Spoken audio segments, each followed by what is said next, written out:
Hello? Yes? Okay. Thank you. Thank you very much. Good afternoon here in Seoul. We are a small and cozy group for the time being. It's just after lunchtime. Good morning to Europe. I will not say good night to Jeff in the US. I hope you will stay a bit awake with us. Welcome to this sub-session of Theme 3, which is about green pathway to growth and sustainability. And our sub-session is running under the title Blending Finance to Support Sustainable Landscapes. I guess those who have followed some of the meetings in this World Forestry Congress have heard quite a lot about these topics already. I hope there are some newcomers still who will start at scratch to know and to know a little bit more about de-risking investments and other type of blended financing. Maybe a relatively new term for some of you. So it was for me not so long ago also. My name is Jürgen Blaser. I am your moderator, not directly involved in the preparation of this workshop. So I'm also learning by doing here with you. Nature-based solutions promise to address the key interconnected challenges of climate change, biodiversity loss, and persistent poverty and inequalities. So this session here will discuss the status and trends in mobilizing finance for forests by exploring the potential and innovative and inclusive investment approaches. It is jointly organized between FAO and the Green Climate Fund. So two really potential international institutions that work in this area. We will get organized in this session a bit like it is done over these last couple of days in other sessions.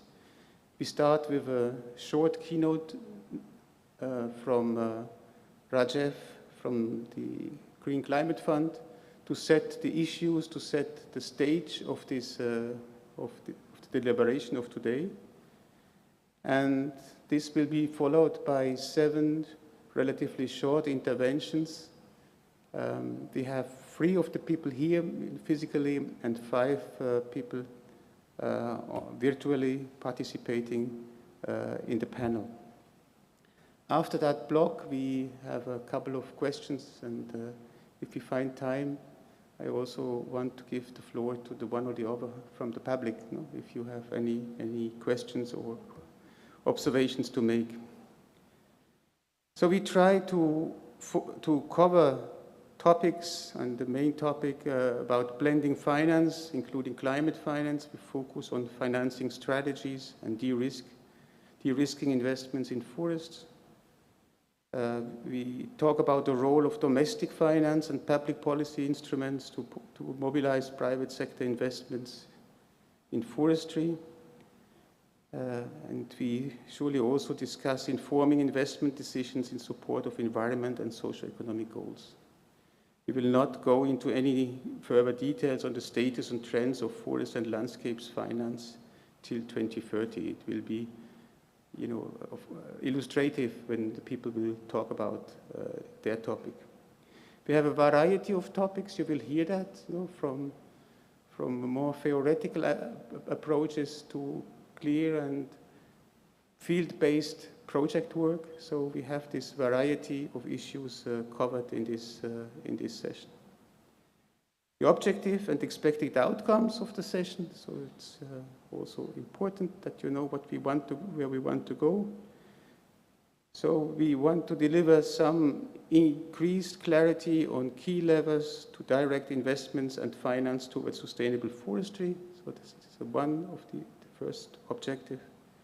And the second is about creating some evidence on the effectiveness of alternative approaches and instruments for forest financing. So all seems to be very theoretical, but you will see, I'm sure it will be a very lively and interesting session that we have. So without further ado, I will be a modest moderator to moderate in the background and leave the people who are on the stage to speak mainly Um, so can we have our first speaker? This is Rajev Mahajan.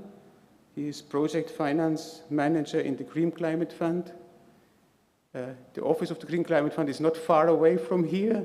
However, Rajev is currently in India, so he joins us from India. Rajev, can we have you on the floor virtually? And I hope you can hear me well. We can. So thanks, Jürgen. Thanks for your flexibility in allowing me to participate virtually, and thanks, Marco, for all your support. I am indeed delighted to be joining you here today. And as we have been deliberating over the last couple of days, and further as the SOFO 2022 findings have elucidated, there is a triple challenge forests are facing. While forests have been under immense pressure due to food security challenges for a number of decades now, there has been a growing recognition and awareness that other areas have faced collateral damage. These include water and land degradation and biodiversity losses. Inevitably, this is putting pressure on communities and countries, exacerbating economic hardships. A large driver of deforestation, particularly in the developing countries with carbon-rich tropical forests, is poverty, and often is climate-induced, specifically underscoring the need for long-term financing and adaptation and resilience of vulnerable communities rather than short-term funding channeled through temporary projects. Generally, when it comes to adaptation finance, we are faced with three broad challenges. The $46 billion financing flows for adaptation are only a fraction and barely 10% of all climate financing flows. Of the total adaptation finance of $46 billion US dollars, only a tiny $1 billion US dollars comes from the private sector. That's barely 2%. And then the overall adaptation financing is woefully falling short of the annual adaptation target of $180 billion. And this is a well-known fact. Clearly, we have a problem, a huge problem, and this problem can only be resolved by creatively co-opting in private sector investments for climate adaptation and especially for forest investments. The recent COVID-19 pandemic has only served to accentuate these challenges, as many government budgets have been extremely stretched in coping with the pandemic, leaving little room for other sectors. Again, this compounds the problem further. In this context, whilst the Glasgow COP26 declaration on forests and land use, which was endorsed by 141 countries, was timely and stressed the need for transformative steps to move the world into a sustainable and resilient land use path, inextricably tying forests and the fight against climate change, which could then have been my apologies. And at that point of time, who could have predicted that the recent geopolitical developments would stretch governments further and could potentially turn the clock back? What can be done to prevent the clock from turning back in today's situation? The answer pretty much lies in devising business models and financing solutions that encourage, incentivize, and promote private sector investments in the forestry sector on a sustained basis. This essentially means that the private sector finds the business models viable. The community not only is able to address the hunger issue in a sustainable manner, but also sees an economic benefit in preserving forests on a continued basis. It is only then will we see a virtuous cycle of sustained investments, both public and private sector. But public resources, whether from government budgets or from multilateral sources, are finite. This is exactly where multilateral institutions like mine, the Green Climate Fund, and others can play a role in firstly getting governments to promulgate the right regulatory policy and strategic framework in the sector. Secondly, on the private sector side, multilaterals can work on addressing the issues that manifest themselves in the perceived high cost of capital impeding private sector investments. These include perceptions on nascent business models, inadequate track record of small businesses, low perceived or actual returns on investment, and the perceived lack of commerciability of climate adaptation technology. This is where blended finance, or as I call it, catalytic capital, can play a pivotal role in attracting private sector investments. Catalytic capital, through appropriately tailored structures, can catalyze private sector investments into the forestry space. For instance, being capital agnostic, GCF financing can inherently be risk assuming. The high flexibility of such capital brings with it three catalytic levels of concessionality. These include pricing, tenor, and structural subordination. A carefully calibrated approach utilizing these three levers could incentivize and mobilize private sector investments, thereby creating a win-win while avoiding potential moral hazard risks. A success of such an approach would mean governments would be able to attract investments into forestry. Investors get a new asset class to invest in, and public institutions get the impact that they've been so looking for. In short, public catalytic capital is a key if strategically deployed that can open doors to unlocking private sector commercial capital for the forestry sector. I hope that in today's deliberations, we would have an interesting exchange of ideas, food for thought that spurs concrete action towards attracting private sector investments into the forestry sector. I very much look forward to taking back the learnings from today's discussion to guide our interventions going forward. And I very much would like to acknowledge my good friend Hannah Skelly, who's also on the panel, and with whom we have worked in the recent past in financing one of the funds that Hannah had led. With that, I turn back to you, Jürgen. Thank you so much. Thank you, Rajev. And thank you for your introduction and overview. I just keep the last sentence in my mind. I think that's an important sentence that you said. Public catalytic capital is a key, if strategically deployed, that can open doors to unlocking private sector commercial capital for the forestry sector. So that is one of the questions that we indeed, go through and work on, and I think it is a good punching ball already for the first speaker that we have afterwards in the panel. Rajev, I will ask you at the end to make a short conclusion out of the deliberations that you heard, so please stay with us. And of course, you can also intervene whenever you want to intervene when there is a question or from the floor or in the panel that is of your direct interest. Okay, so we have the coincidence that we have 3 people here in Seoul and 5 people on virtual screen. So I would like to invite the 3 persons who are here, Fabiola, Ainur, and Kendisha, to join the table. You see we have a whole women's table on this panel. But we have some other people, as I said, on the screen.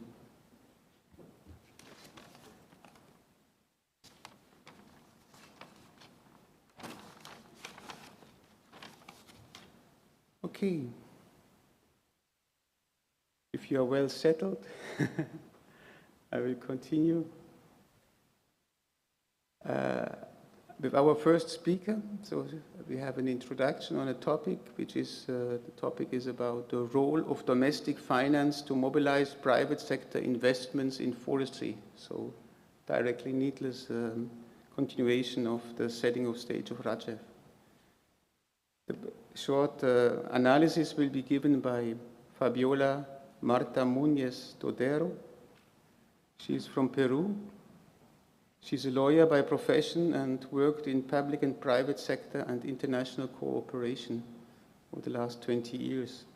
So she has both very high political level experience, but also grassroots experience.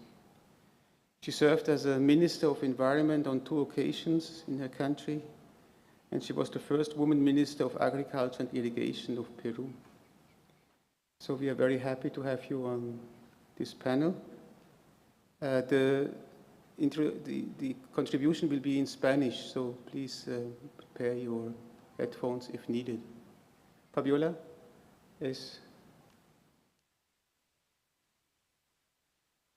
está lista. Okay, gracias. How much time? ¿Tiempo? 5 a 7 Okay. minutos. Gracias. Bueno, buenas tardes. Thank you. Good afternoon. It is an honor to be face to face with all of you, and I would like to thank the organizer for the invitation. For us, this is a very important topic for discussion. Financing and getting the right finance is important.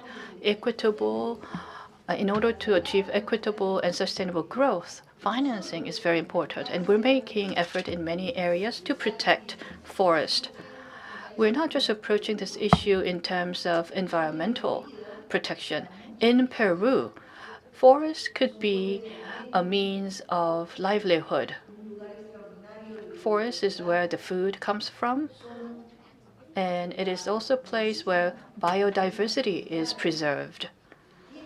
And that's where the medicines that is used by the indigenous community is being produced. And there's also cultural heritage to protect. Therefore, forest is utilized in many different ways. But forest seems to be utilized as only an economic mechanism to some end. We want to go beyond that, and we want to create something for the people and for the community. Currently, the use of forest and utilization of forest has changed over time in a more positive manner.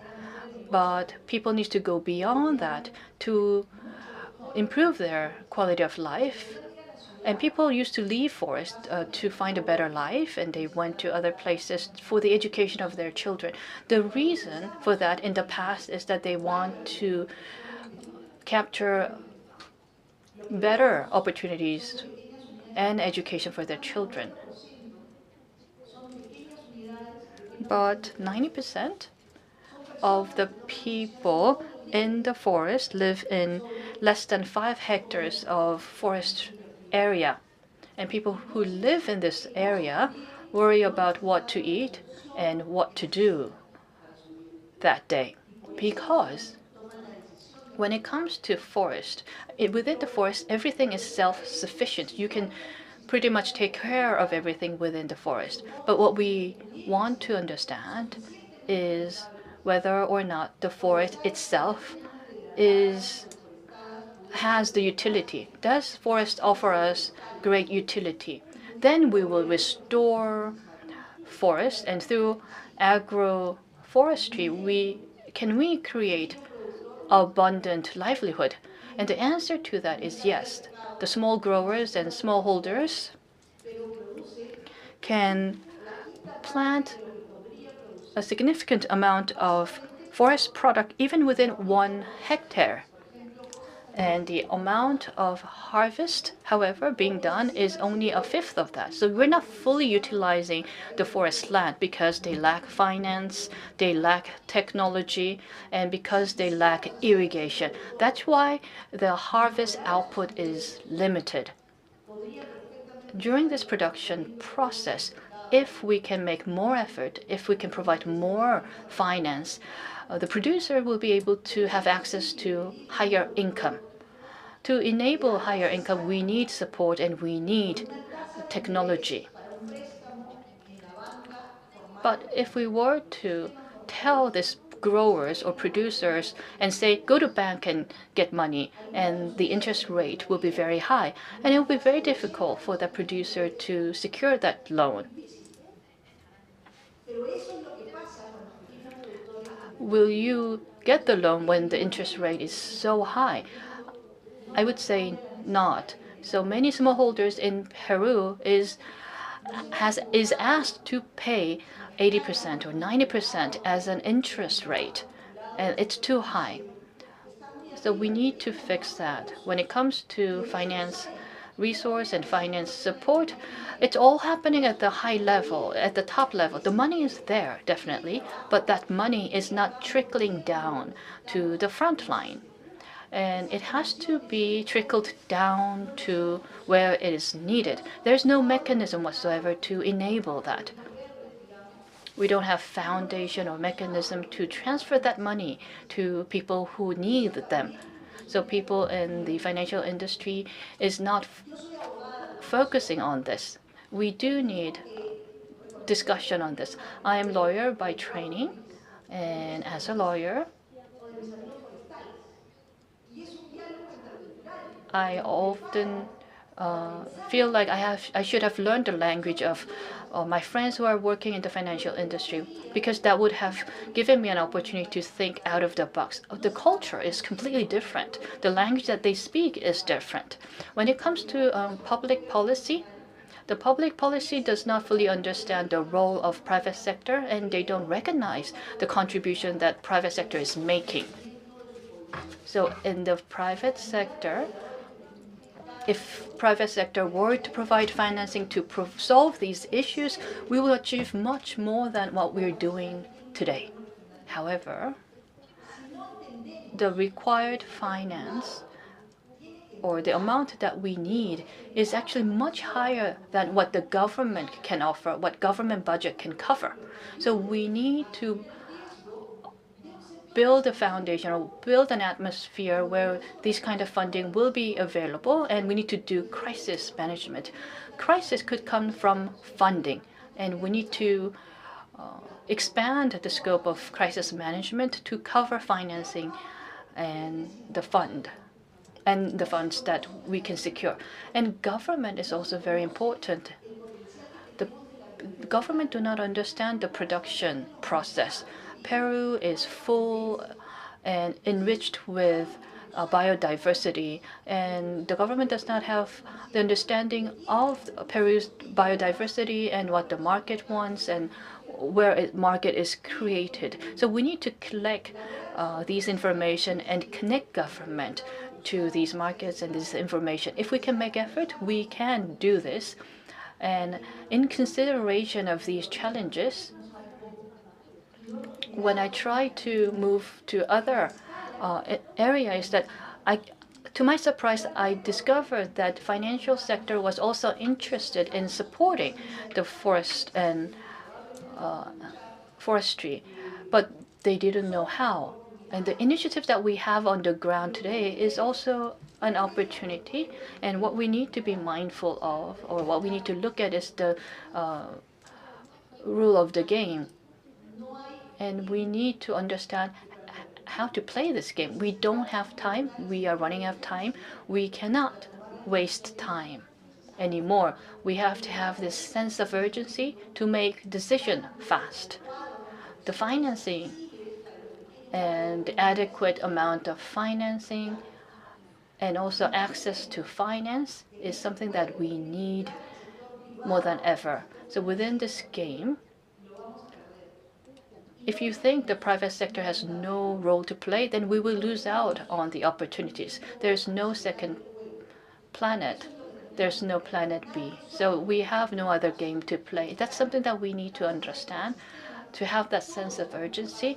And no one should get out of this. We all have to engage, and we have to play this game all together. By doing so, we will be able to achieve climate adaptation.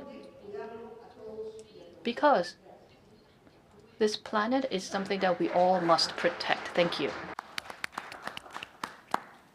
Gracias, Fabiola. I'm impressed, ¿no? Es muy buenas presentación y abierta, ¿no? Explicando la situación. Thank you for that presentation and that comment. We were able to understand the current status and current progress. What you said, no, it is really very impressive. What I take is that you made a good analysis of the livelihood of the local situation and why forests are important. I think this is a very, very good basis to the foundation why forests are important in your country and in similar countries. I think that I take, and there are no mechanism to transfer really funds available from the at the local level, even at national level, even at public level, is this a question not only at private sector level? I also take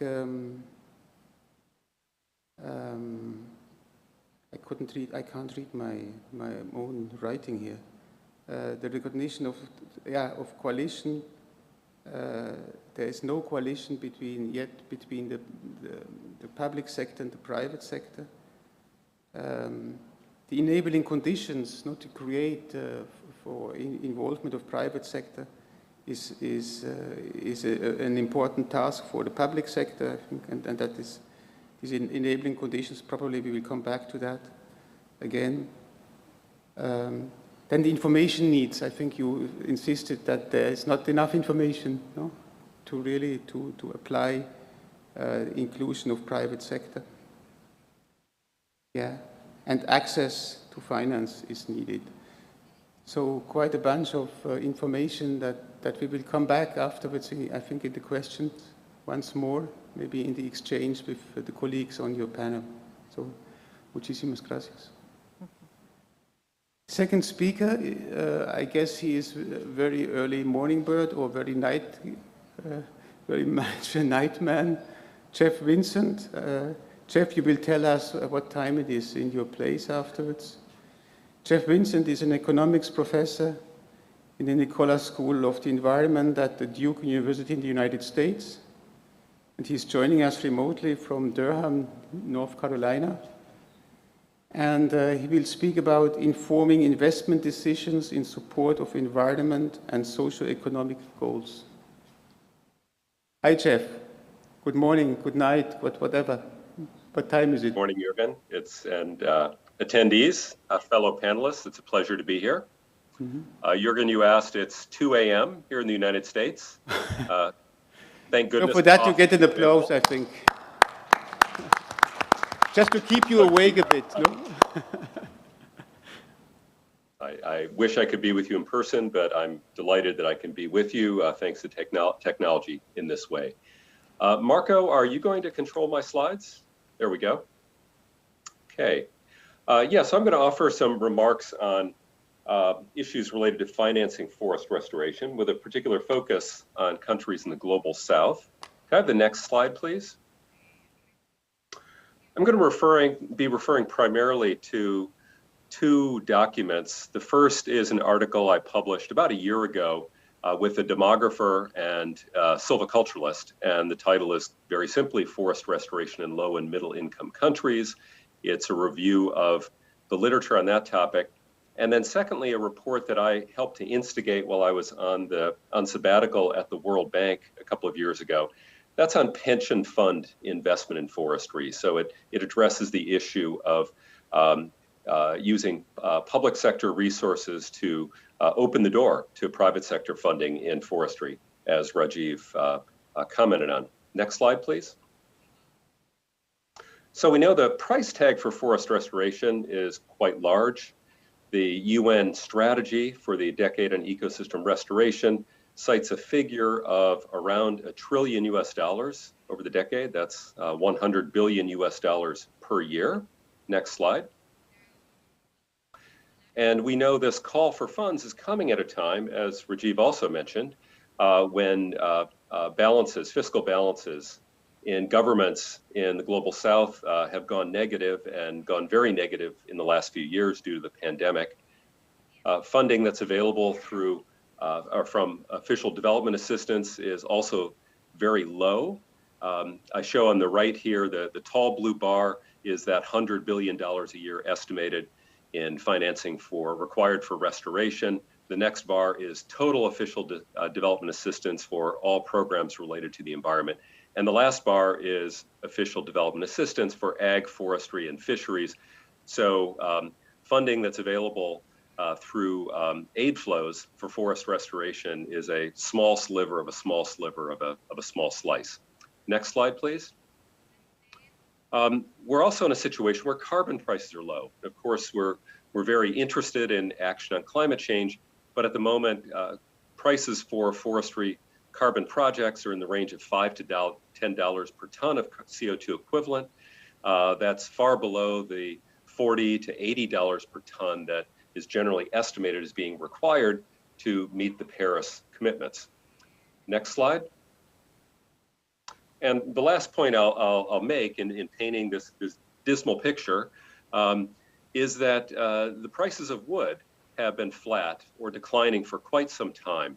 Now, I'm showing here some trends that look like they're going up, but these are stumpage prices, the prices that landholders receive when their forests are harvested. These are in nominal terms. They're not inflation adjusted. And if you were to adjust these for inflation, then you'd see that these lines are either flat or going down. So we're in a tough spot. There's an estimate of a large amount of funding required for forest restoration, but fiscal balances are not looking good. Not a lot of money in official development assistance. Carbon price is not very strong, and wood price is not very strong. Next slide. And in fact, forest sector models that predict what the future will hold generally estimate that in the absence of stronger carbon policies, providing a stronger incentive to landholders, and in the absence of significant new sources of demand for wood, under business as usual, economies keep growing, population keeps growing, predictions are that total forest area is going to stay about the same over the next century. So not much evidence of business as usual, market forces leading to much increase in forest area. Next slide. So what can be done in this situation? Well, the first thing is to use the available funds efficiently, put them to the use that earns the highest return. I've had the privilege of being part of an FAO team that has developed a web-based planning tool for forest restoration that aims to provide this information to governments and to investors. Next slide. This tool is called C-Plan. And in this tool, users can rate the potential benefits of forest restoration, what's most important to them. We currently have 4 potential benefits in the tool that's listed on the left. Those are listed on the left. And then the tool will generate a map that includes a benefit cost index ranging from 1 to 5 that shows the locations where restoration investments potentially earn the highest return. This tool is very flexible. If one wants to see what the trade-offs could be by emphasizing different benefits, then those weights could be changed and a different map would be prepared. Next slide. A second thing that can be done is to adopt more stringent carbon policies. Of course, easier said than done, but that doesn't make it any less important. Next slide. Third, promote more use of wood products as substitutes, low carbon substitutes for other materials. We know that there's been great advances in using wood to build high-rise buildings, using wood as a source of cellulose for bioplastics, and wood as a source of commercial energy. Next slide. And the forest sector models, which I referred to before, if you add in stronger carbon policies, add in new sources of demand for wood products, then models predict substantial increases in additional forest land. This particular study that I'm showing here predicts more than 1 billion hectares of additional forest land in 2100 if we have stronger carbon policies and increased demand for wood. Next. And I'll close with a comment about that's a little bit more micro. The comments I've made so far are pretty broad brush. None of what I've described will happen without a source of capital. And as has already been emphasized, most of the capital is in the private sector. There is an existing industry that's been around for 30 to 40 years that channels funding from financial institutions, such as pension funds, insurance companies, university endowments, to forest land investments around the world. Most of that investment is flowing to forest land in high-income countries. Very few lower middle-income countries are enjoying the benefits of that investment. There are some emerging markets that have been identified as being more attractive than others for investment by private financial institutions. Those are shown in this map here. Next slide. And this is my last slide. What's needed to open up that door and get the institutional capital flowing into forestry? Well, most broadly, it's important to take steps to reduce country and currency risk. That World Bank report that I mentioned and from which the map I just showed is drawn includes some concrete suggestions for doing that. Ensuring that land tenure arrangements are favorable for institutional investors is also important. And then moving to the forestry sector, provision of basic forestry information. What species grow where? What kind of management practices are required? Are forestry regulations unnecessarily cumbersome and discouraging forest land investment? And then lastly, strategic deployment of available capital from the public sector. Some of that has to do with infrastructure investments, the right kinds of roads, railroads, port facilities, but also more broadly, spending money on doing the planning to ensure that all the pieces are in place to create sustainable supply chains that will get the wood from the forest to the ultimate consumer with benefits to those households and other parties who are actually growing the wood. So I will stop here. Thank you kindly for your attention.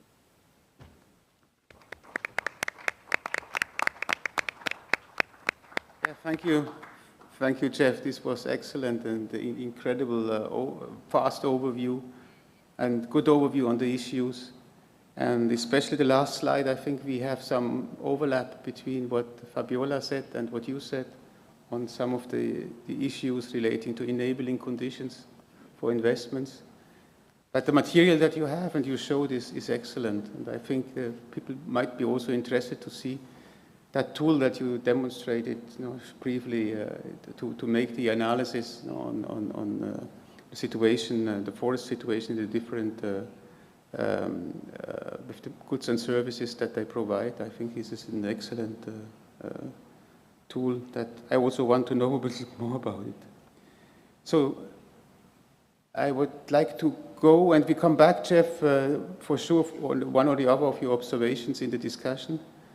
I want to go to the next speaker, however, now this is Hannah Skelly. Hannah will present a pre-recorded presentation, but she is joining us, or she is probably already with us, but the presentation will be directly made automatically. Hannah Skelly is the managing director of an organization. This is called Arbaro Advisors. She has more than 20 years of experience in forestry sector, energy sector, and others, investment sector in emerging countries. She is joining us, I think, from somewhere in Europe. Will tell us from where, Hannah. But let's see first the presentation. The title of the presentation, or the topic of the presentation, is De-risking Forestry Investments and Increasing Their Profitability, Innovative and Inclusive Approaches for Climate and Development. So can we have the presentation of Hannah?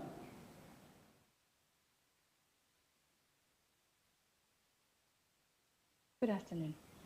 Okay. I'm very pleased to be here, although through web connection, and participate as a representative of private sector, but with strong links and aligned interests with public sector parties and development finance. We at Arbaro Advisors provide investment advisory services to the Arbaro Fund. Arbaro Fund is a sustainable forestry fund which invests in plantation forestry projects in selected countries in sub-Saharan Africa and Latin America. Our target is to provide solutions to the increasing resource challenge that the world and our target areas face. Wood raw material demand is increasing, and at the same time, the natural forests are suffering. We also know, especially since the latest IPCC report, that carbon removal is absolutely essential in order to reach the climate change limiting goals.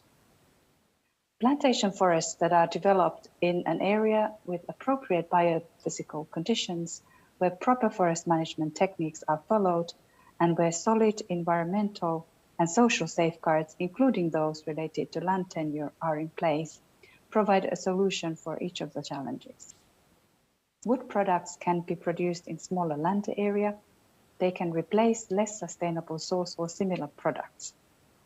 Planted forests, just like natural ones, also sequester carbon, and in end products, such as what we target in our projects, solid wood products such as construction materials or sawn wood, the carbon stays in the wood for a very long period of time. Forestry projects, though, are very long-term projects and mostly located in rural, underdeveloped areas. Even though in plantation forests, smaller area can produce higher volumes of wood, you still need large areas of land. Land is an important resource for the local people, and therefore who uses it and how it is used are sensitive issues.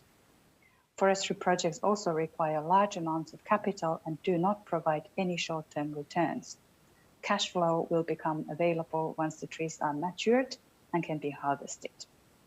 But once the project is developed and when it is properly managed with steady wood and cash flows, it provides a perpetual return. To reach this level, risk mitigation is critical. Whilst de-risking measures, which we will talk about a bit, may initially take a bit more time and require a bit more cost, over time, they will also increase the profitability of the project. In Arbaro, we have worked closely with our DFI investors and public sector partners, especially the GCF, for good ways to further improve our approaches and also to make them replicable and hopefully over time a desired standard for the sector in our target countries. Our approach has always been that forestry projects should only be developed in geographic areas where the forest will have good growing conditions. This means, for example, right temperature ranges and adequate rainfall, and in today's changing world, also a careful analysis of what threats could future bring to these by way of climate change impacts or otherwise. Forestry projects should not be developed in fringe areas where even small changes in conditions will make the project fail and end up negatively impacting not only the investors thereof, but also its local stakeholders. Forestry is a science, and the decisions on how and what to grow should follow the teachings thereof. Forestry investments without this technical knowledge and understanding is likely to fail. This is why we have a team with balanced skill sets from various disciplines. As in any land-based operations, a very good understanding of local land tenure circumstances and history of the land is very important. Careful due diligence, including proper on-site assessment, needs to be conducted. Forestry projects should not convert the land use from natural habitat, and good baselines assessments are necessary to be able to evidence at any time in the future what was the state of the land when the project was initiated.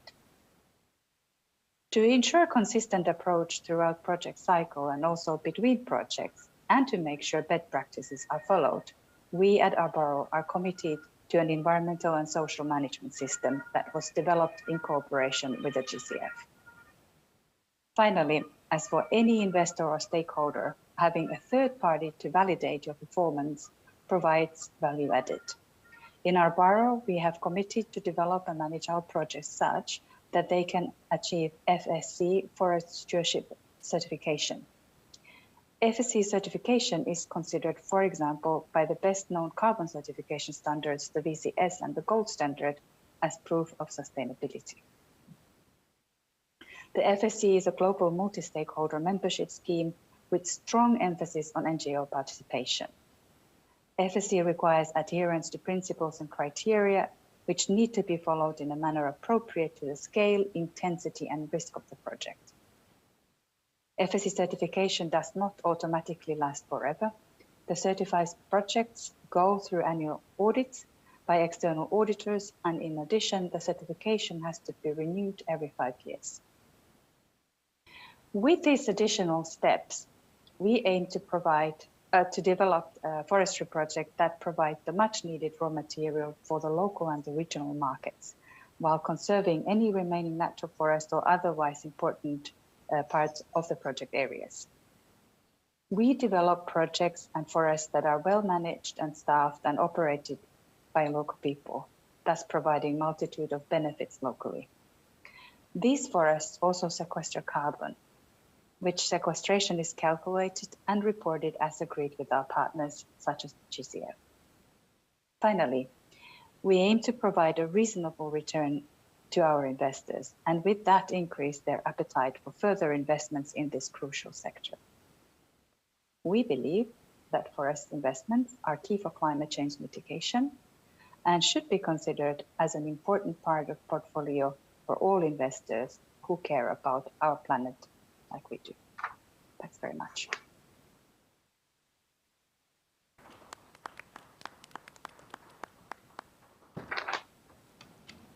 Thank you, Hannah, to present us the approach of the Arbaro Fund, especially working on plantation development, forest plantation development in the tropics. Hannah, I come back to you anyhow with a question then a little bit later. And I hope we can see you then. I hope that you are with us. Is that correct? It was a pre-registered presentation. Are you here, Hannah? Yes, I'm here. Okay, great. Hi. Good.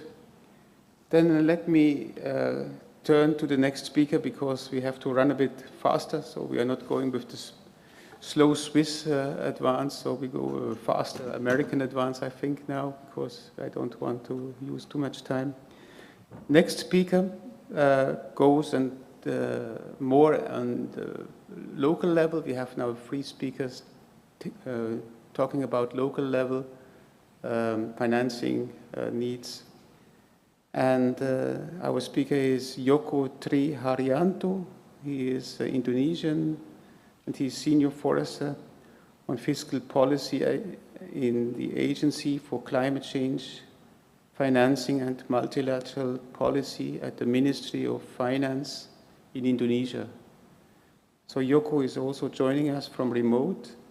His topic is designing ecological fiscal transfer policy using the Regional Incentive Fund, Specific Allocation Fund, and Village Fund to realize sustainable forest governance in Indonesia. So he will explain to us these different types of funding that have been created in Indonesia. Joko, the floor is yours. Thank you, Jürgen. Thank you, everybody. Allow me to introduce myself. My name is Haryanto, Joko Tri Haryanto, and I will speak in financing side because as you know, just your information that Indonesia currently is one of the leading in terms of investment on the forestry and also sustainable forest government in Asia. I have been working in the Ministry of Finance, particularly from the Center of Climate Change Financing, and I'm also a lead manager of the Indonesian NDA Green Climate Fund Secretary in Indonesia. And as the introduction, perhaps I can share our ambitious target, because in terms of NDC target, Indonesia is already set the unconditional target in 2030, around 29% below the business as usual. And also, if the international community will support us, we can give like a promise that we can add our additional target until 41% reduction below the business as usual in 2030. Last year, actually, 2021, we already also sent the NDA updated, NDC updated to the UNFCCC and also a long-term strategy 2050 and setting net zero emission 2060 or sooner.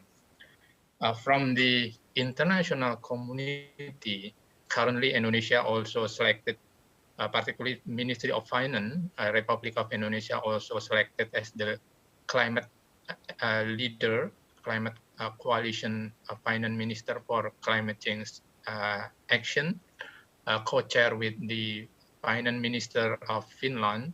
We replaced the finance minister of Chile until 2023. At the same time, we are also will host the G20 presidency, and also setting all the NDA Green Climate Fund, and we already started to disperse investment and also money from GCF to all region in Indonesia. This is quite challenging for us because we think that Indonesia is one of the mega biodiversity country in the world. So we have to preserve our biodiversity. At the same time, we also increasing our development capital, but full potential is still under value. So this is our challenge. And another challenge from the Indonesian country regarding on the old paradigm that talking about the biodiversity and also environment preservation always meaning and also consider as a cost, or we call it cost center. This is relatively contrary because at the same time, preservation and also environment natural-based solution give us and also create so many direct and indirect economic benefit. So this is the main challenge that we face currently in Indonesia. So we have to set a strategy to overcome this challenge. Indonesia also implement decentralization similar with other country. Since 2001, we implement under the reform era, and Indonesia also adopted many reform from the fiscal decentralization system, namely is intergovernmental fiscal transfer. Unfortunately, Indonesia is not yet provide a fair fiscal capacity for region that there is in the ecological function, or from the theoretical, it call it as a ecological fiscal transfer. So from the government perspective, since 2019, we try to develop several proposals regarding on the implementation of ecological fiscal transfer. So we propose 3 different ecological fiscal transfer under the decentralization system in Indonesia. The first mechanism, we call it regional incentive fund, with district government with the high performance in environmental management performance were provided incentive and already implemented since 2019. And now we are still ongoing process to implement another mechanism, and in the ecological fiscal transfer umbrella, we call it specific allocation fund and also village fund. On the specific allocation fund, actually, we change some criteria and also add some forestry indicator on the basic of specific allocation fund formula. So with this reform, perhaps we can reform also the activity of preservation, particularly output from the forestry preservation in Indonesia. And the last reform regarding on the village fund, we also reform include put and also add ecological indicator from the formula Indonesian Village Fund distribute to the all the region in Indonesia. And from our calculation, we can find that using the ecological fiscal fund, ecological village fund, disperse all the district they can decrease at the same time the poverty rates. So this is quite surprisingly for us as a government, because we can mix and also embedded the ecological fiscal transfer, ecological fiscal indicator into the allocation formula, reallocation from the basic allocation of village fund. So this is quite interesting for us, yeah. And the conclusion for my presentation, first, Indonesia as the development country, developing country, we are still depend on the natural resource exploitation. So this is very harmful for us, yeah, to balance the development and also preservation of ecology. So this is our main challenge.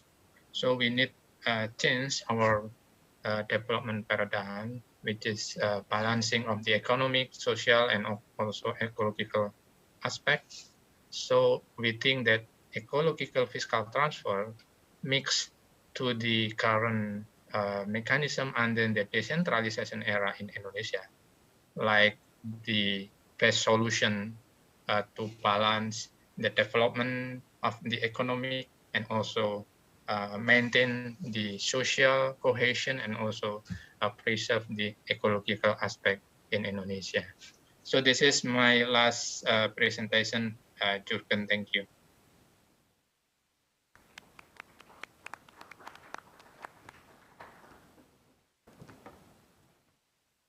Thank you, Yoko. Very impressive presentation. And also your last presentation especially, you are very critical to show that Indonesia base its development on of course, natural resources, and that has proven harm the balance of development and ecology. So a very strong statement. That means, how to come to sustainability if they have this problem.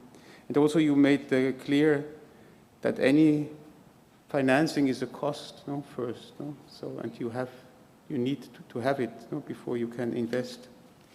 So we come also back to that one, I hope, in the discussion. So now we have two presentations of very locally based examples. And I think the first one will be quite interesting and quite different. It will give you a complete different perspective of forests and forest financing. It is from Aynur Mamadova. Aynur is a citizen from Azerbaijan. She's a postdoctoral research fellow at the University of Padua in Italy and associated to a project which is called Green 4C. I guess she will tell us a bit more about that. So the overall topic of her presentation is going back to nature, green care as an emerging field for nature-based innovation and entrepreneurship in Europe. Thank you very much. Hello, everyone. Thank you for joining the session. I have prepared some slides, and I hope we can see them. Yes. So my presentation today, as mentioned, will be focusing on related but completely different topic on the importance of promoting and supporting innovation and entrepreneurship processes in an emerging field in Europe that is focusing on health, well-being, and social inclusion benefits of nature. I will not go into details of why we need nature in our lives and what kind of health and well-being benefits nature brings, because since the beginning of this conference, we have had many sessions that focuses on this topic. And besides that, we are also being hosted by a country that has led innovation and research in this field for many, many years. So I bring here the European perspective, as nature has become the focus of many public policies in Europe recently, especially after the pandemic. Next slide.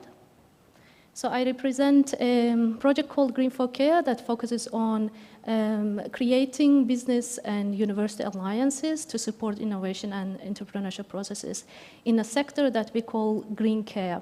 Next one. So what is green care? It's a concept that is consolidated in the social farming literature, but nowadays being used as an umbrella term for a range of activities that recognize the instinctive connection between nature and human well-being and use natural environments in a conscious, ethical, and active way to address different social needs. And these social needs are health and well-being, social inclusion, education, recreation, etc. Next one. So within this project, we focus on different thematic sectors, and the most relevant ones for this conference would be forest-based care and urban green care. Next one. So forest-based care for us is a subsection of green care in general. And it refers all green care activities or interventions that take place within the context of forest. And these interventions can be designed differently based on the use of different forest features and based on the different needs of the beneficiaries. Next one. And urban green care is also a subsection of green care, and it focuses on use of green spaces, which also includes urban forest in urban and peri-urban context for health and well-being purposes. Next one. So these initiatives in this sector, they largely rely on social-cultural benefits that nature or forest provide in general. And this helps us to move away from a traditional instrumental way of valuing nature and focuses on human-nature connection. So these social-cultural benefits are wide, and the range of these benefits can be from cultural, educational, sports, spiritual, tourism and recreation, social inclusion, wellness, and therapeutic benefits. Next one. So entrepreneurship in green care refers to processes and outcomes of innovative value creation that harness these health and well-being benefits of nature and deliver business models to also deliver health, like large socioeconomic and environmental values. So in that sense, forest-based care initiatives in general can be understood as agents of green economy. So why? Because they bring different kinds of innovation, from technological, organizational, social to nature-based and institutional. And they, although they focus on individual health and well-being benefits, they also bring larger societal impacts in terms of social, economic, environmental impacts. For example, they change the way we manage our forests, they improve social capital, they lead to rural development in marginalized rural areas, etc. They also bring new entrepreneurship opportunities and green jobs, which is an important topic right now. And they bring back feminist agency and also care ethics to the management of and decision-making about forest, which has been lost in Western culture for a while. And they are also hybrid organizations, these initiatives, because they lack legal and institutional clarity, just because they operate across many different sectors. And they combine the elements of profit and purpose together. And they operate in areas where government policies and also markets have failed. And they have diverse organizational structures. Next one. So innovation and entrepreneurship in this sector cannot happen in a vacuum. So it needs innovation system to support. And as you can see from the framework that we have developed, the foundation of this system is ecosystems and nature in general. But on top of that, we have socioeconomic layer. That supports these processes. And funding and finance is a very important dimension of this socioeconomic layer, whether we are talking about policy context or financial resources that these initiatives need. Next one. So as I mentioned, the green care as a sector is a transversal sector, and it cuts through but also brings many different traditional economic sectors. So we have, if we are looking at forest-based care initiatives, we have here the challenges that are inherent in many these different traditional sectors combined together. So for example, here we also have the challenges related to investments in nature and forest sector, and this has been discussed very largely. On top of that, we have the challenges of funding health and social care sector. For example, lack of attention on mental and social well-being as part of public health, and thus lack of resources. And on top of that, we also have the challenges for a startup activity or projects. For example, the challenges of developing sound business models or continuous revenue streams. Next one. But there are also many opportunities where in this sector, whether we are talking about blended finance or individual finance streams. For example, if we are talking about public budgets, we can think about a pool of resources that comes from different departments or sectors in order to deliver cross-sectoral benefits. If we are talking about private sector investments or involvement, green bonds come to mind again. And if we are talking about multi-stakeholder funding, there are many ways to to raise the community funds or do crowdfunding. And if we are talking about support for innovative business models, so we can think about involvement through many different accelerator programs, innovation hubs, or innovative use of health budgets, or collaboration with health insurance companies or social care services. Next one. So initiatives in this sector, they lack continuous revenue streams. In many cases, they need to use personal savings in order to kickstart the initiatives. But later on, after building certain network, they try to diversify and they get a certain revenue income from different sources. For example, they get some payment by private clients, some private investments through accelerator programs. They participate in research programs led by European Commission. They get some municipal grants, train new entrepreneurs, and do freelance consultancy. Next one. Within the context of urban green care, we can also think about many innovative ways of bringing together resources. So the traditional way would be the municipal government using its own funds to develop green infrastructure or green space in a territory.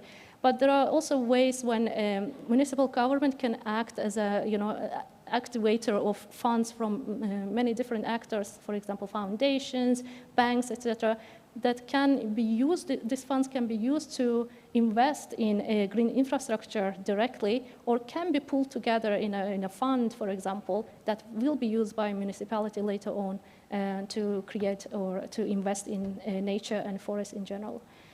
Next one.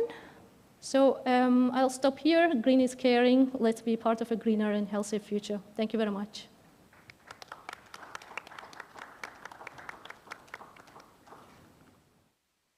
Thank you, Ainur, to bring us into a complete different world. When we think forest, we think very much rural and livelihoods and poverty. And you bring us also in an area which is urban and in a more developed context.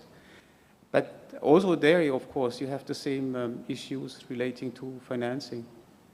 And I think this is quite an interesting approach that, that the world is going towards urbanization, and health and care is an important factor also relating to forests. We go to another example. Also, you see we have two very young researchers with very new topics. Kendisha Soikardio Hintz is our next speaker. I hope it was more or less correct. She's Indonesian, and she's a doctoral researcher at the Chair of Tropical and International Forestry at the Technische Universität Dresden in Germany.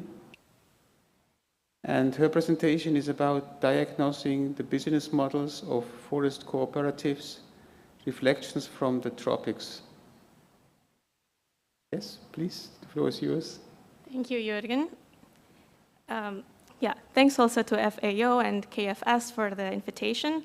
Ladies and gentlemen, good afternoon, good morning, or whatever for those who are online. So I'm here on behalf also of my colleagues from Vietnam National Forestry University and my colleague from Helsinki University. Next slide, please. So reflections from the tropics. For this presentation, I will give local level examples of forestry cooperatives from Ethiopia and Vietnam. But why Ethiopia and Vietnam? So contextually, these two countries are situated in socialist states. They are, to an extent, state-driven, and in the past, cooperatives have been used as an instrument to drive rural development. In the forestry context, they both have substantial contribution of small-scale forest producers. For example, in Vietnam, 4 million hectares of forest plantation are managed by 44% of smallholders, whereby in Ethiopia, 78% of about 1 million hectares of forest plantation are managed by smallholders. As individuals, they operate in suboptimal conditions, such as lacking access to financial resources, inputs, market information, and market access. So cooperatives as an enterprise-oriented social organizations have gained traction in research and practice in recent decades to facilitate the production and commercialization of wood products from small-scale forest producers, and also to address the challenges. And in so doing, next slide, please. Next animation, next. Next again. And next again. Yeah. The cooperative members contribute to the cooperative through membership fees and labor, for example. And the cooperatives need to generate sales, process the wood products or non-wood, and in so doing, they are able to generate revenues.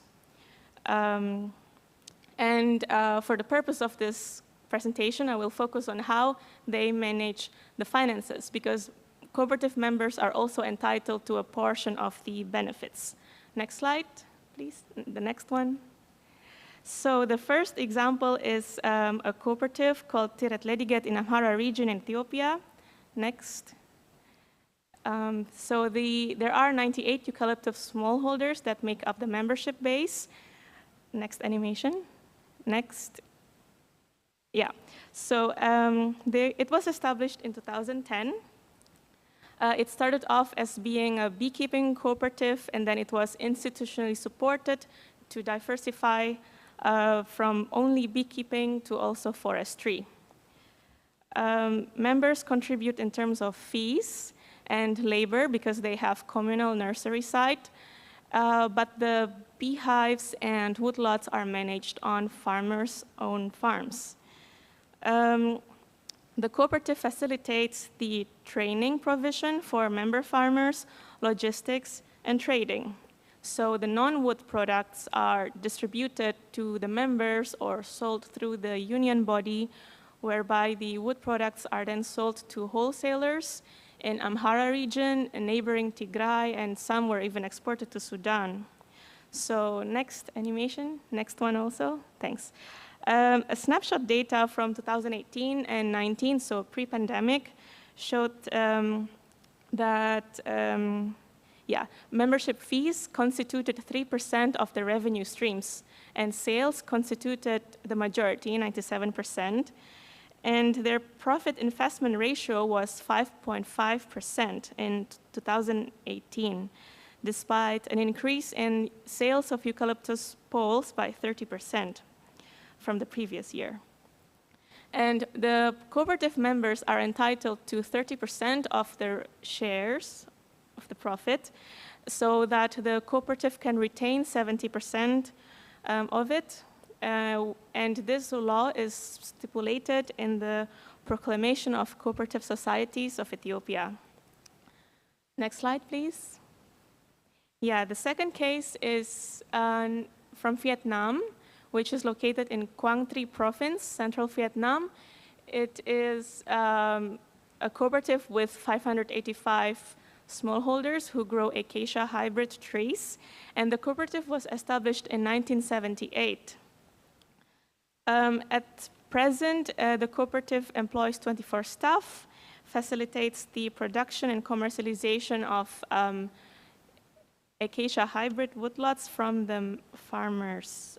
And besides that, it also undertakes activities in 10 services. Next slide, please.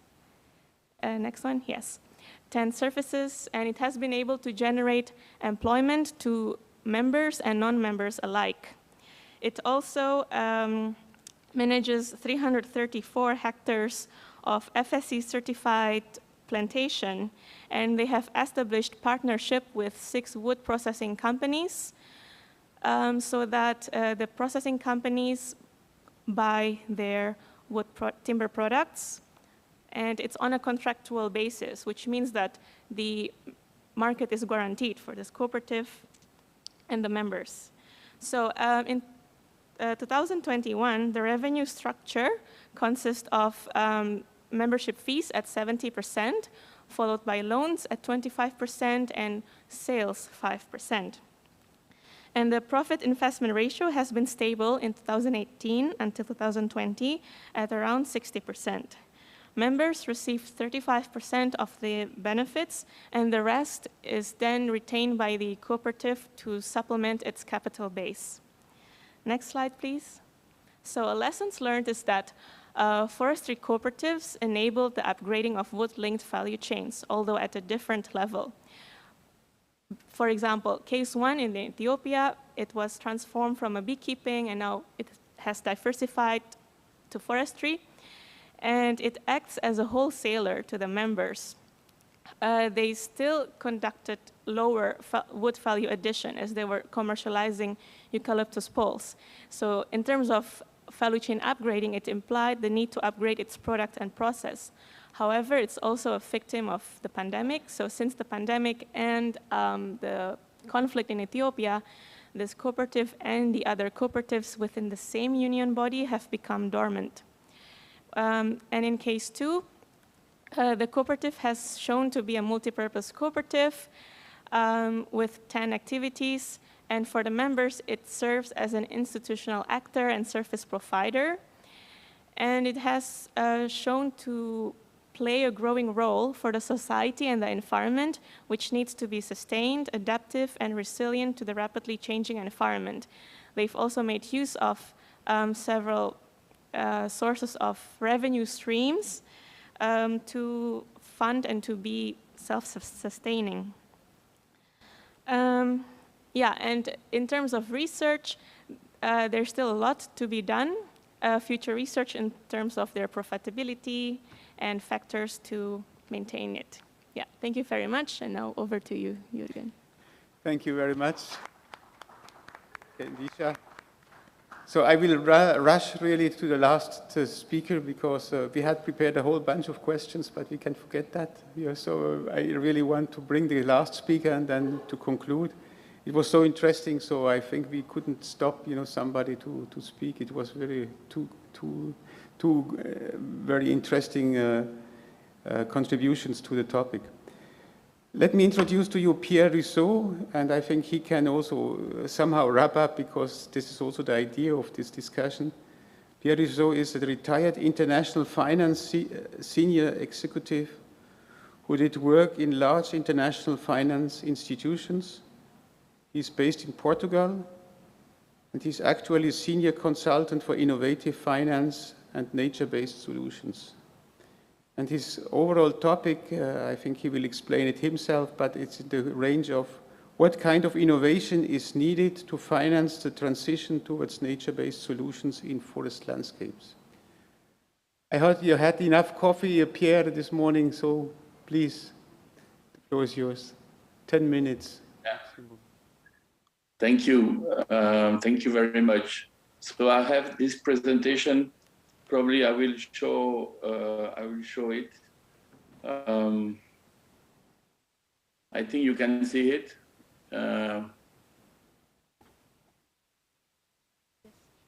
Yes, we. All right. Yeah. So what I would like to say, first of all, good morning, everybody, or good evening, or good afternoon, as we are in different time zone, and I'm sorry not to be present there for unfortunate reason. But first of all, I would like to explain nature-based solution and the way that we can probably innovate finance in order to move to what we have to achieve. There is one thing, I've been in finance for many years, and I can say one thing is that if the overall world is changing, finance needs to change also. And if we have some products in finance today, some of them need definitely to change.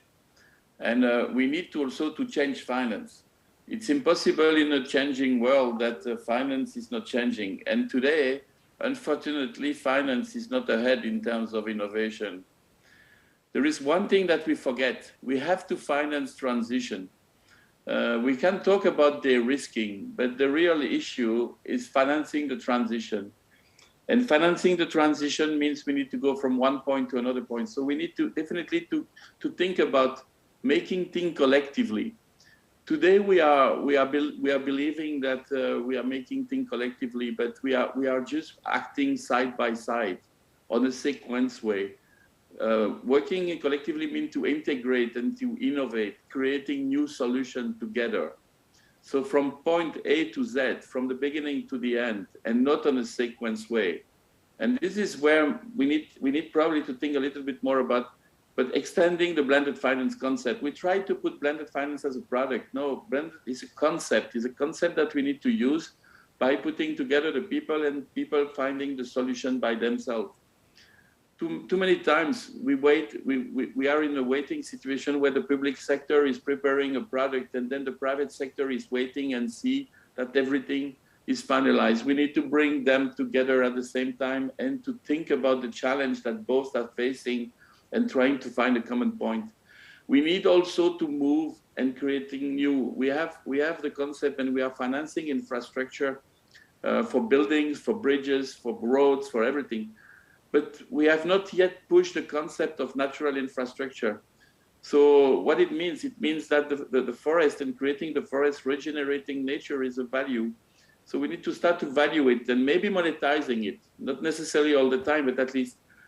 And we talk about carbon and the Professor Vincent talk about the necessary to put carbon, but we need also to bring some different strategy of carbon. Today we have the carbon offset, but this is more than the carbon offset. We can use it also as an asset, as a collateral for financing. So today we are too narrow on the way that we are using the carbon. So if we have this, if we address this silo issue and if we address this innovation issue together, then we will see that the actors, the player, the different financial player, the asset manager, the asset owners, the banks, the microfinance. We were talking before about accessing the smallholders, but how do we create the big finance to the microfinance? They are not big channeling there, so we need to be innovative. But mainly, what we are missing the most is catalytic and concessional funding. So, and concessional funding and catalytic doesn't mean just de-risking. In finance, we have much more problem than the de-risk. And the risk, we have the liquidity issue, we have the exchange rate issue, we have the tenor issue, we have especially the tenor issue when we're talking about a transition in forest is long because the forest will not grow in a day or in a month. We need years. So we need to manage that. How do we integrate all those type of issues? And we need to move also faster to the impact. ESG, too many investors are satisfied with ESG. ESG is just a starting point. What we need to do is to measure impact, is to create it. We need what we are doing. All this is to reduce the carbon emission, is to regenerate biodiversity, is to provide inclusion to the communities. So we need to create impacts around that and not just ticking the box on a report and to say we are green. Being green means sometimes not managing any impact. So we need to move to impact. And this will lead us that the new company performance criteria will come. It's not only about profit, it's also about impact. And we need to manage this to go to risk and opportunities approach. Too much finance is focusing on the risk management, but we need also to promote and incentivize more opportunities. So when there are a lot of enablers, and I don't have time to go through all of this, but I would like to pick up a few of them. Is the collective, the scale. We need to create scale if we want to make impact. We need to be resilient. But the resilience is also the financial resilience. So you need to create business. Some of the projects are coming from entrepreneurs. Entrepreneurs are innovative people, but they don't have necessarily the way, and they can create new type of company. But what they need catalytic, they need data, they need to have access to catalytic funding. So we need also to be impactful, and we need to work on the carbon. We can use the carbon strategy on a different way. We need data. This is what we explained. We need system. The CE plan has been presented before, and we need to be innovative. So all of this, it brings that we need to think differently. We need to put the people together. I give you an example here of a project launched by an entrepreneur, which is called TerraGreen. Okay, so it's about it's few groups of entrepreneurs who decided that they will rehabilitate 200,000 hectares of land by creating an agroforestry model. By first things, not buying the land, but by borrowing the land, by leasing the land from the community, by involving the community as a shareholder, by bringing them into the project, helping them to develop, creating agroforestry by replanting 200 million trees, but also creating activities as 40% will be dedicated to bamboo and creating an industry out of bamboo with multi-angle pellets, but not only pellets, but manufacturing, skin care. So you have more than 28 options of developing business out of this bamboo. And you can do it by capturing, of course, the carbon. So you will be a good sink of carbon. And on top of that, it will create jobs for local opportunities, especially that we are here in South Africa, where you have a lot of people who will lose job in the mining. So they will be able to get job in the nature-based solution that we are creating. And this can be created up to 50,000 jobs. So this kind of project, this kind of things, already attract interest from corporates, which are private sector. Why they do that? Because those people have an interest to decarbonize the supply chain. So there is an interest from the private sector. There is an interest from investors who do see this business is profitable before even taking the carbon value. But we can use the carbon value not only to make money further by selling the credit, but by putting the carbon as a collateral in order to get the funding, because to put a project like that, which is a project of $2 billion US, you need catalytic funding because you need to do pilots, you need the technical assistance, you need to do research, you need to train the people, so there is a lot of public good issues that we need to do. And today in a project like this one, when we have already put a lot of work and a big interest from the private sector, we are struggling to get the concessional money. We are struggling to get, why?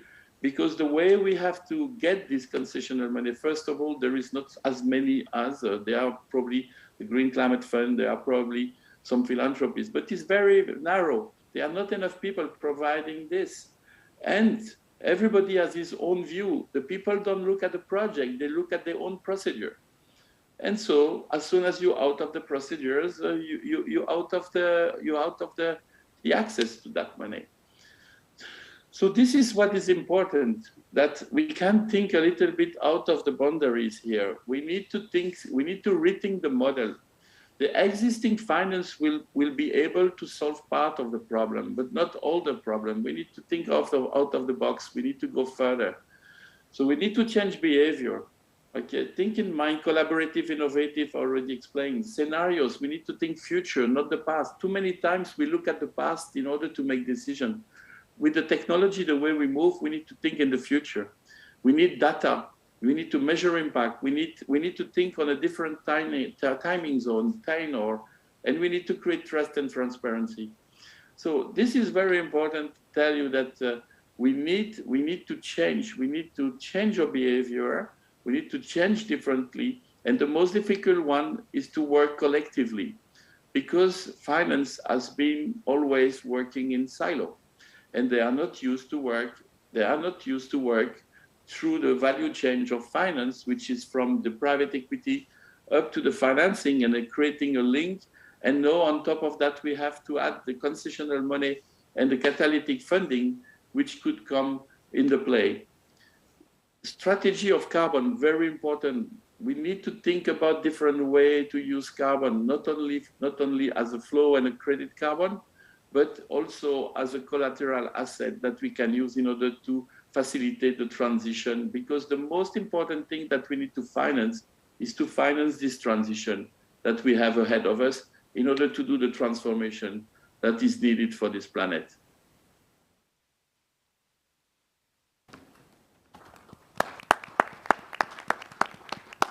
Thank you very much, Pierre. I knew that it would be a very interesting spin, the last speech of him, and to start with our discussion. I'm a bad moderator because the time is already up. So we do not have indeed time for discussion. Yeah, it's already 4 o'clock. But I think this, Pierre is really somebody who can also summarize, quite all these packages and the issues and the strategies that needed, at the level of financing, at the global level, especially relating to nature-based solutions. Rajev, do you want to say a last word from your organizer side? Are you still with us? Yes, thank you. Thank you, Jürgen. And I just want to kind of echo a lot of the things which were already said. I think Minister Munoz made a good point about, crisis management to secure financing for forestry. I think that is the need of the hour. Jeff highlighted the need to get pension fund investments into forestry, and given the, let's say, the long gestation period and the annuity kind of returns that forests would have, pension funds would be ideal. The question there is, how do you get pension funds to do that? Hannah very eloquently described how they're going about, their due diligence of the projects that they're taking up under the Alvaro Fund. From Yoko's side, I was particularly impressed hearing him speak about ecological performance being incorporated into fiscal decentralization, which is quite interesting. I think it's a good model for others to follow as well. I think Ainur's idea was, again, something that we would like to see replicated in developing countries in some or the other fashion.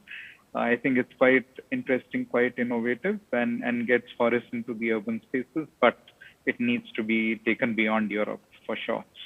Kendisha's case studies of Ethiopia and Vietnam were indeed very relevant. And for some of these ideas to succeed globally, you need to have cooperative business models. Let's say, securing large land holdings will not work, and therefore getting together small landowners to put together a project would be the way forward. And I quite agree with that. On Pierre's presentation, I think all of what he said was pretty much spot on. And I would simply say that, his concept of the key enablers is something that we also look at facilitating in our work at the Green Climate Fund. So thanks so much, and really, really appreciate the inputs that were provided by all the participants. Yes, thank you very much, Rajev. And thank you for your attention, for being here with us the last 90 minutes. Thank you to the panelists. Sorry that we did not have really the chance to discuss. Hopefully that you have the chance with the one or the other who are here directly to have some exchange. Thank you very much, and have a nice afternoon. Or night, or morning. Thank you.